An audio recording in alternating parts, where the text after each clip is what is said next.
Вы должны молчать и слушать, что вам говорят. Всем привет, друзья! Сегодня ко мне приехала вот такая посылочка, довольно маленькая, но, друзья, тяжеленькая. Приехал ко мне такой мини-ручной аккумуляторный фрезер. Почему-то здесь, видите, даже на русском написано аккумуляторный триммер.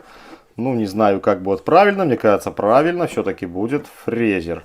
Есть у меня большой профессиональный фрезер, а здесь же электрический профессиональный инструмент. Ну, давайте вскрывать, смотреть, что там за профессиональное такое.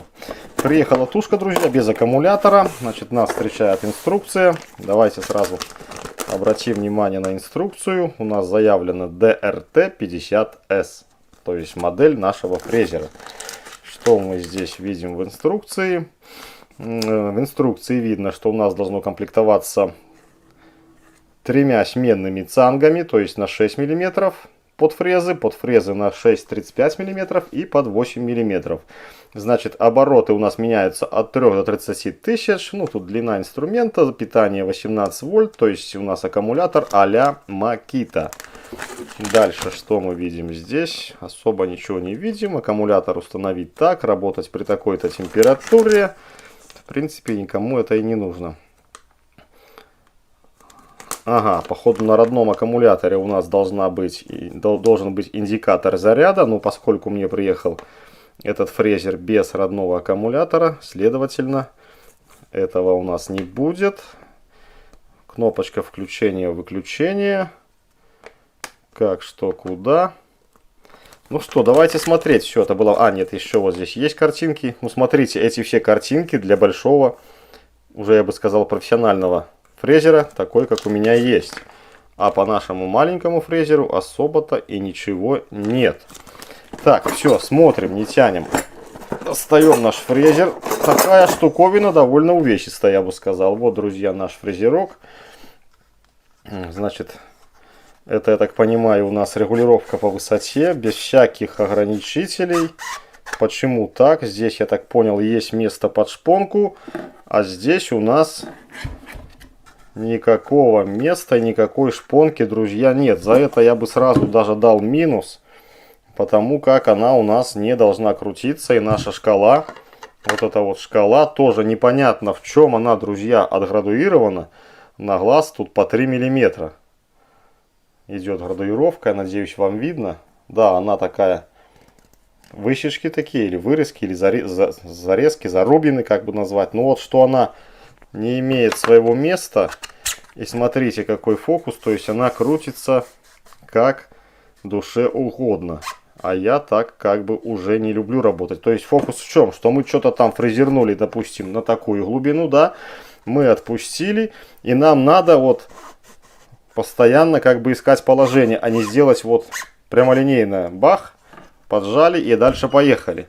Вот в этом мне как бы этот косячок уже не нравится. Так же, как не нравится мне это вот барашка. Я привык, что у меня здесь есть клавиша такой в большом триммере. То есть отжимаешь, опускаешь, фиксируешь. Все быстро и четко. Кстати, подождите. Во, про что я и говорил. То есть тут у нас даже для маленького, по-моему, триммера, ну, этого триммера, фрезера, фиг его знает, как его назвать, тоже есть быстро зажимная рукоятка. И вот она во всей красе нарисована в инструкции. На самом деле этого нету. Да. Вот наше распределение оборотов. То есть первое положение 3000, второе 10. И идет дальше по пятерке разброс до 6 скорости.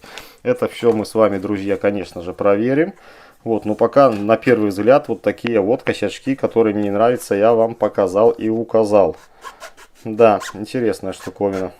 Ладно, давайте соединим попозже. Давайте смотреть, что в комплекте. Есть какой-то пакетик с какими болтиками, винтиками, по ходу со сменными цангами. В коробке у нас пусто. Ну, а это ключ для зажатия наших фрез. Ну и, соответственно, я так понимаю, упорная планка составная в этом случае. Да, давайте смотреть. Все выполнено из такого вот прозрачного пластика. Ну, на вид, в принципе, пластик довольно качественный. Здесь у нас какая-то что-то наподобие резинки. Но это 100% уже не резина, это стопудово, друзья, пластик. Ну, есть и есть, как бы так. Так, далее смотрим и по ходу собираем. Давайте смотреть, что у нас здесь в пакетике приехало. Каких-то тарарынок. Так, цанга вижу на 8. Цанга вижу на 6. И здесь у нас предустановлено уже по ходу на 6,35. Ну или что-то наоборот. Или здесь на 6, здесь на 6,35. И тоже на цангах никаких, друзья, обозначений нет. Может быть, я слеповат.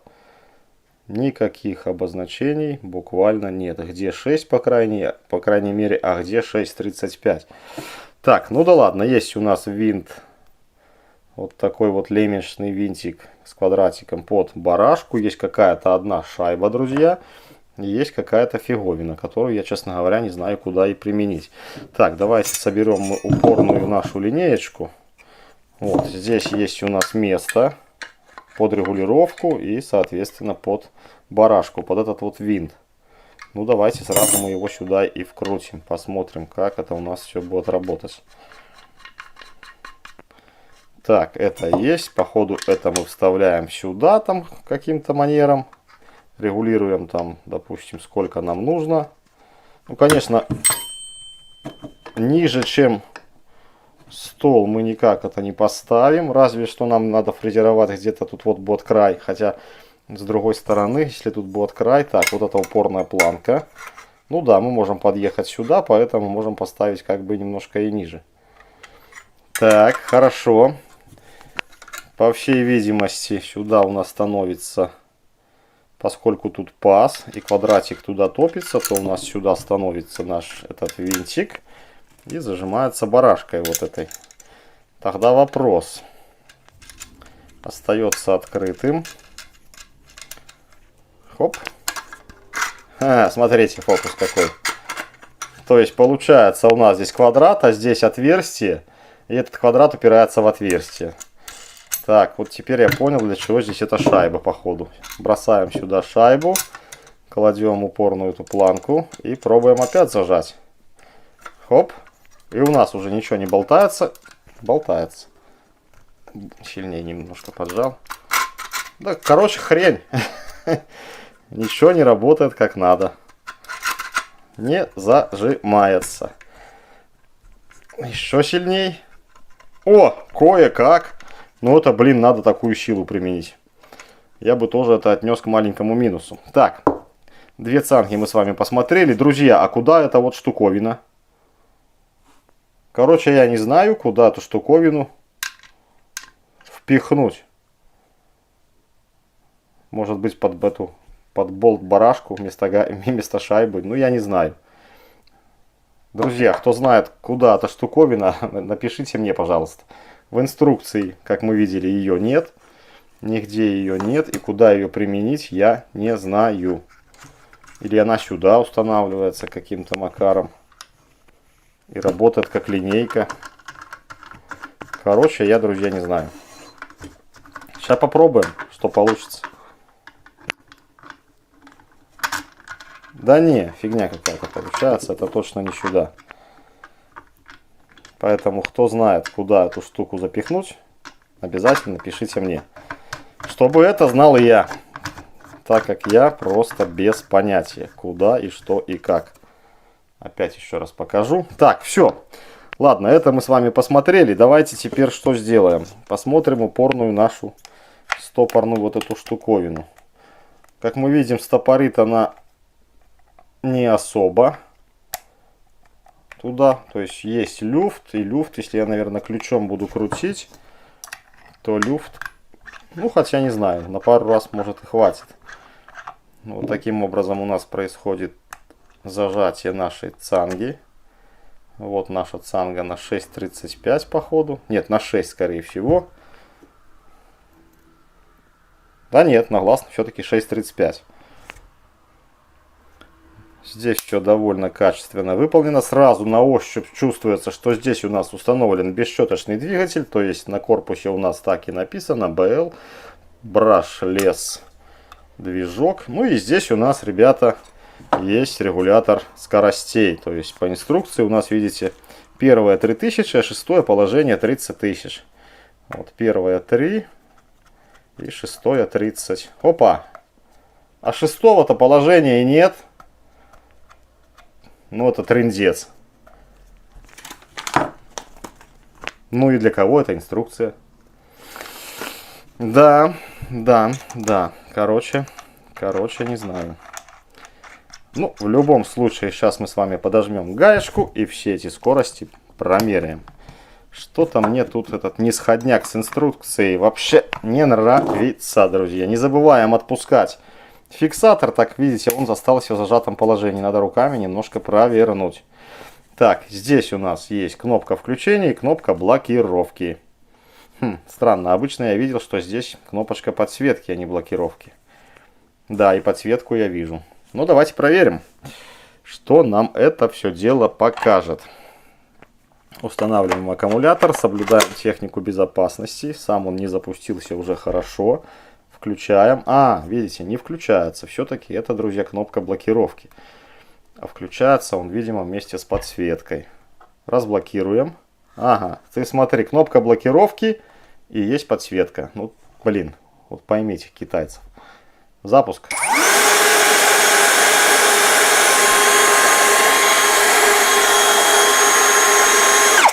Как ни странно, но, друзья, все работает. Но это последняя, 5-я скорость. Больше у нас регулятор никуда не едет. Давайте смотреть, что на 1-й. Тоже больше никуда не едет. Включаем. Вот так поменьше. Так, выключаем. Ставим на блокировку. Подсветка у нас выключается. И пробуем запустить. А фигушки не запускается. Что есть очень классно. Так. Что у нас здесь? У нас здесь живой алюминий. Такая. Видно на станке, как точили это все дело, сглаживали. Это, наверное, не литое. Хотя это литое, но потом все это дело обточено на станке. Вот тут здесь так и видно. Установлена, друзья, крыльчатка. То есть, если мы включим,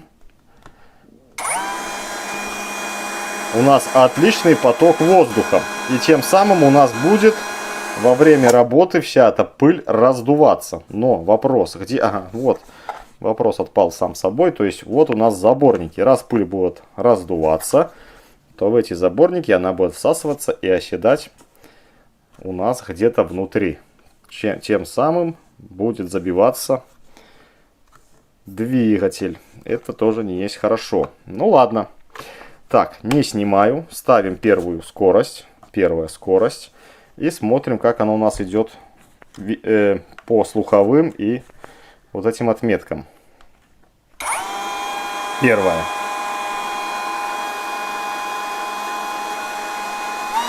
Вторая. Ну, почти совпало.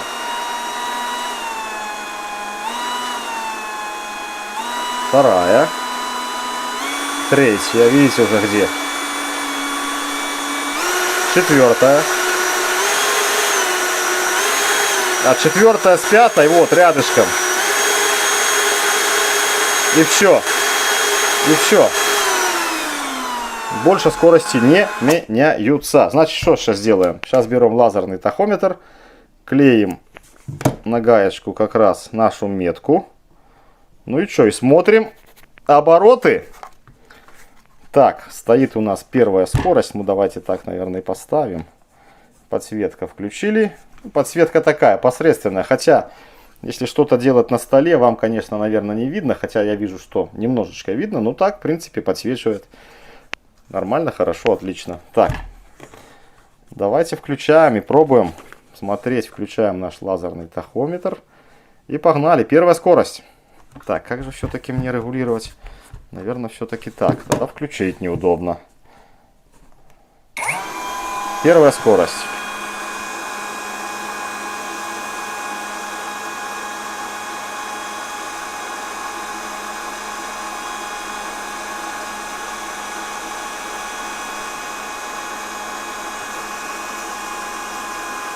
Не, полнейший бред.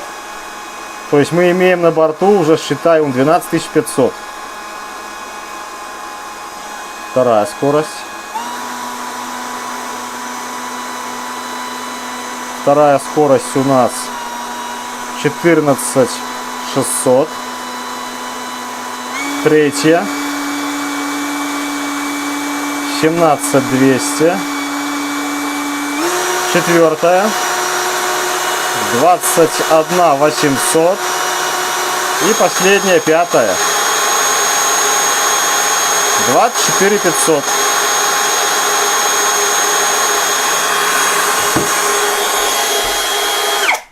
24500, друзья. Заявлено 30 тысяч. То есть более 5000 у нас куда-то укралось. Ну что, посмотрели, послушали, испытали обороты. А сейчас, наверное, мы с вами все это дело разберем. Посмотрим, как там и что там внутри устроено. Вперед, разбираю, показываю. Итак, друзья, разобрал я, вот эти открутил 4 винта. И чтобы снять наш вот этот металлический корпус алюминиевый, видите, нам мешает наша гайка. Поэтому ставим на фиксатор и снимаем гайку.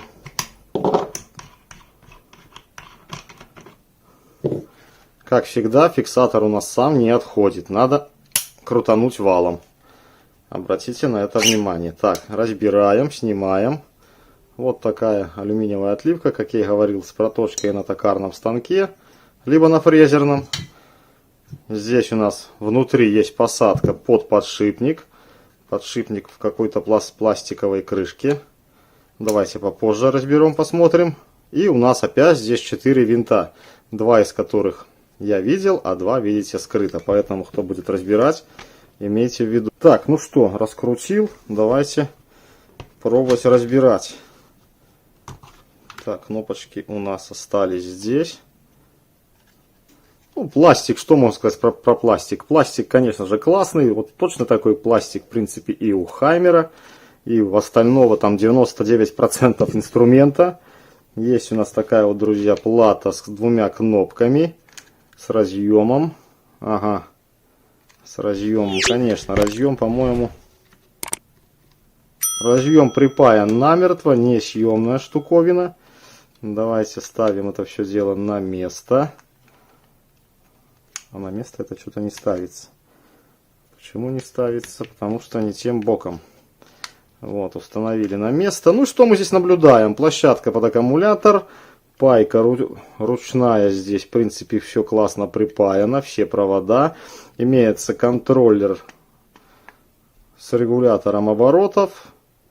Вот почти такая же самая штука. Ну, конечно, немножко потоньше шоколадка сама эта. Почти такая же, как и в любом, в принципе, электроинструменте. Вот. Ну и наш сам бесщеточный движок. Давайте его вытянем отсюда. Посмотрим, как он у нас тут. Вытянем, наверное, сам ротор. Ух ты! Да, вот такой, друзья, ротор. Довольно качественно все изготовлено. Крыльчатка пластиковая. Крыльчатка у нас сидит, если вам видно, наш лицевой, на такой большой, который, наверное, находится у нас на этом валу. Здесь подшипничек 687Z, по-моему, что-то так. Смотрите сами, мне уже зрение, конечно, плоховатое. Значит, этот подшипник у нас установлен в таком пластиковом корпусе.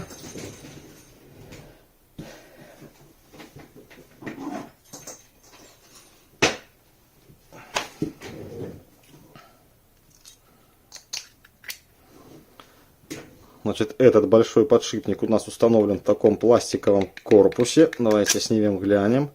Ага, пластиковом корпусе с таким вот пружинным кольцом. Упорным или опорным. Вот сам подшипник у нас 6003 либо 8 RZ. Вот я слабо вижу, смотрите, короче. Сами, надеюсь, тут будет все видно. Вот, ну и как бы все. Массивная такая увесистая штуковина этот ротор. Надеваем обратно, ну и смотрим наш движок. 6 сегментов. Вот такой у нас двигатель. Немножко подмагничивается, а ротор живой магнит. Как-то так, друзья. Ну и, соответственно, два наших светодиода на такой вот хитроумной плате. Так, ну что, наверное, собираю все в кучу. И мы с вами, конечно же, запустим, проверим работу после сборки. Сделаем, наверное, взвешивание вот с аккумулятором с девяткой. Посмотрим вес, вот если работать, как им будет удобно, неудобно. И, конечно же, наверное, промеряем еще обороты, друзья, после сборки. То есть мне остаются вопросы по оборотам. Почему такое идет как бы несоответствие оборотам?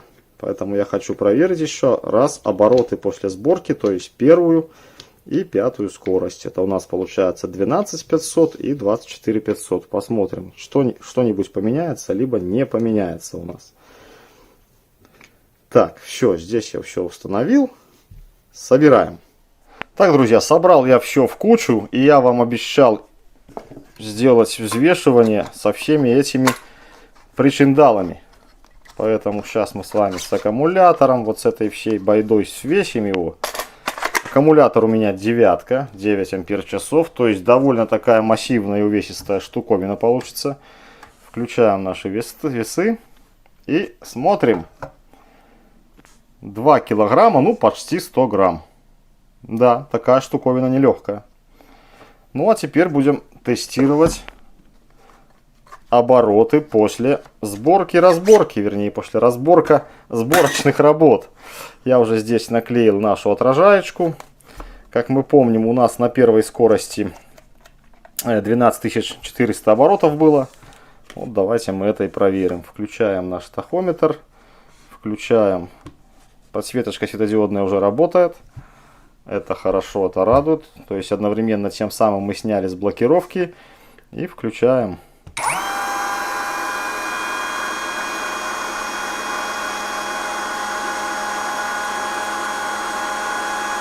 12400, ничего не поменялось.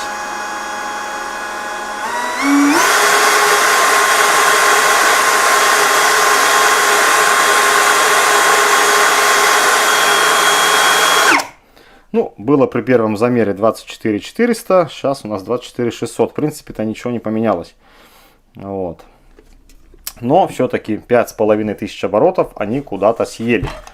Съели и непонятно, так как в инструкции у нас 30 тысяч оборотов на 6 скорости, на 5 скорости 25 тысяч оборотов, что в принципе соответствует. Но у меня опять печаль, 6 положений. И здесь у нас, видите, 5 положений. 6 у нас просто как бы нет. Поэтому, не знаю, это, наверное, тоже можно отнести к какому-то маленькому минусу, что инструкция не соответствует тому, что приехало.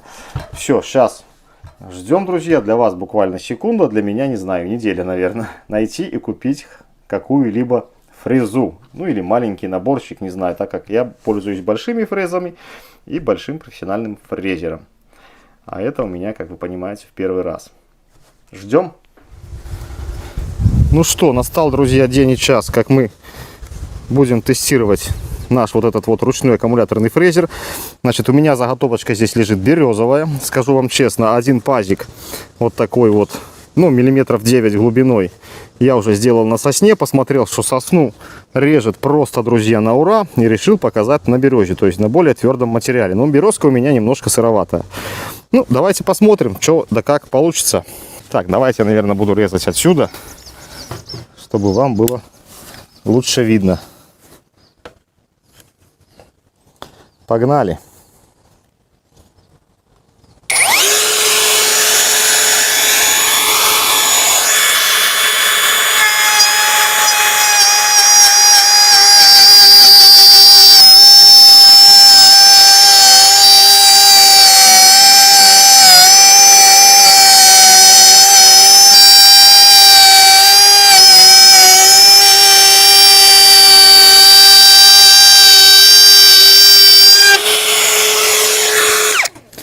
Хоп, готово. Сейчас покажу пазик. Немножко мы его прочистим. Вот, поскольку березка сыроватая, то и паз у нас, видите, забивается стружкой. Шикарно получается даже на березе. Сейчас я это вам продемонстрирую поближе. Вот такой вот чудесный пазик. Видите, есть немножко задиры. Во-первых, опять же, дерево сырое. Во-вторых, фреза у нас, друзья, не новая. Фрезу, как я уже сказал, я взял у товарища на испытание всего чудного девайса. Вот, ну а дальше, видите, все чисто. И вот такой вот красоты паз. Значит, друзья, сейчас я поменяю фрезу на фигурную, и мы попробуем вот один из краев скруглить. Итак, народ, установил я вот такую вот фрезу. И попробуем сделать скругленный такой фигурный край. Что у нас получится. Кстати, до зажима не достает. Нет, не достает. Все нормально. Погнали.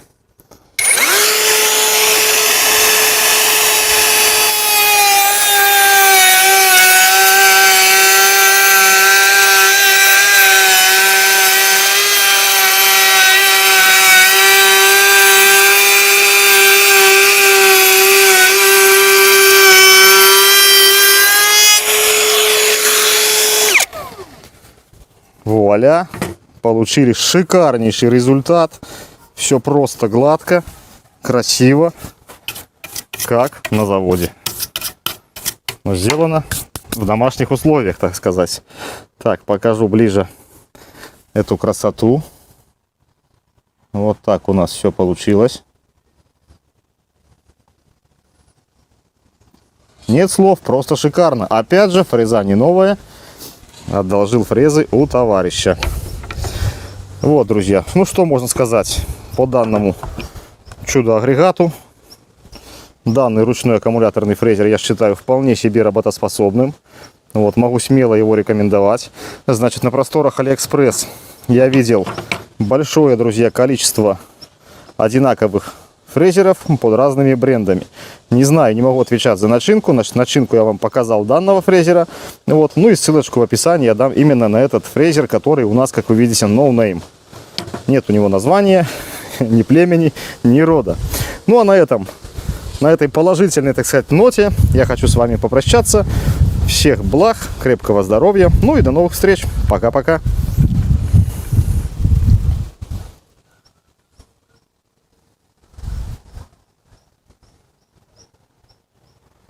Всех люблю. Подписывайтесь на мой канал.